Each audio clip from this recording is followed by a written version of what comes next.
किसी गांव में कन्फ्यूशियस अपने शिष्यों सहित आए।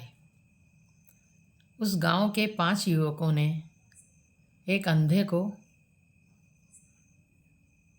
पकड़कर कन्फ्यूशियस के सामने निवेदित किया कि भगवान, इसे आप किसी तरह समझाइए।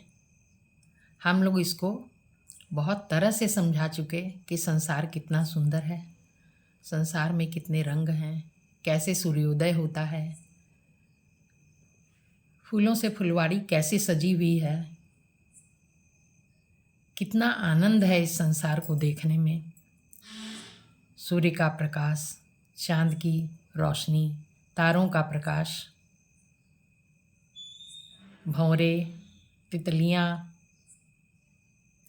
ये कुछ भी नहीं मानता है। ये कहता है कि प्रकाश होता ही नहीं है, प्रकाश का कोई अस्तित्व नहीं है। अगर होता है तो मुझे स्पर्श करा के दिखाओ, अगर प्रकाश होता है तो मुझे गंध से दिखाओ कि प्रकाश कैसा होता है, मुझे कानों से सुनाओ कि प्रकाश का स्वर कैसा होता है।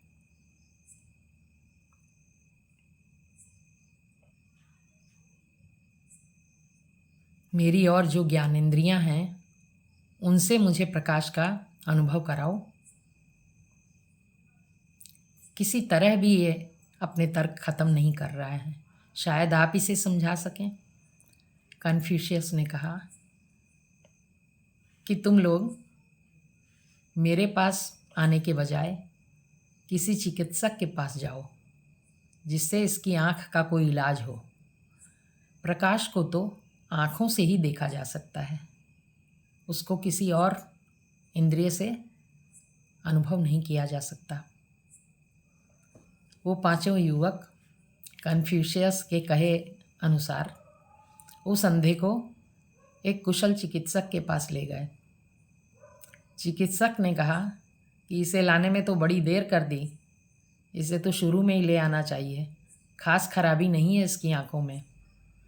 और ऑपरेशन करके और उसके आँख पर जो झिल्ली थी उसे हटा दिया, उसे सब कुछ दिखाई देने लगा।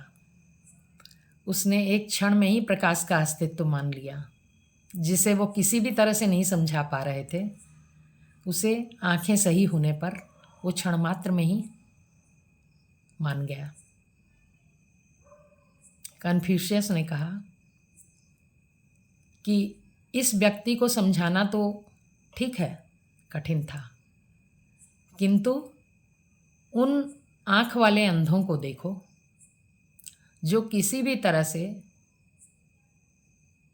इस परब्रह्म परमेश्वर को, निराकार परमेश्वर को, जो पूरी कायनात में हर तरफ दिखाई देता है, उस परमेश्वर को नहीं देख पाते।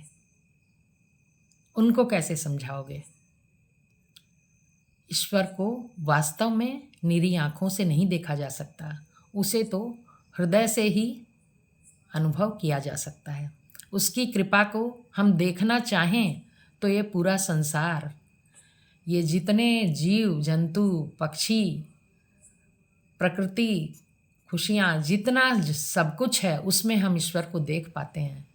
उसी में हम ईश्वर पर विश्वास कर पाते हैं कि ये सब कैसे है, ये सब कैसे है, किसने बनाया ये सब। इन सब में ईश्वर निहित है। और नहीं माने, कुतर्क करते रहें तो फिर कुतर्कों का तो कोई अंत नहीं है। आँख होने पर भी नहीं देख सकते, हृदय होने पर भी महसूस नहीं कर सकते उस ईश्वर को, तो उसको तो कैसे समझाया जा सकता है। एक बार हमें नत होना पड़ता है ईश्वर के आगे, उसकी सत्ता के आगे हमें नत होना पड़ता है। उस पर विश्वास करने के लिए सब कुछ दिखाई देने लगता है, चारों तरफ उसी की कृपा फैल रही है।